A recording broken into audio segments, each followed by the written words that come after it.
مراقبت‌های طلایی در هفته اول بعد از جراحی دیسک یا تنگی کانال رو بفرمایید. راه رفتن رو هر چه سریعتر شروع بکنید. استراحت مطلق ممنوعه و راه رفتن سریعتر و مکرر و کوتاه باعث میشه که ریسک لخته شدن خون کاهش پیدا بکنه و تسریع بهبودی و میزان گردش خون توی پاها رو افزایش میده.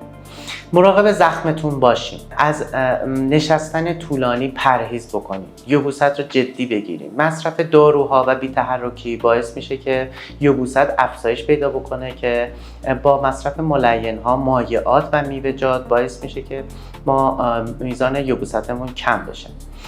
علائم هشدار رو حتما از پزشکتون موقع ترخیص سوال بکنید. از انجام حرکات سنگین، بلند کردن وزنه سنگین یا حرکات ناگهانی پرهیز بکنید.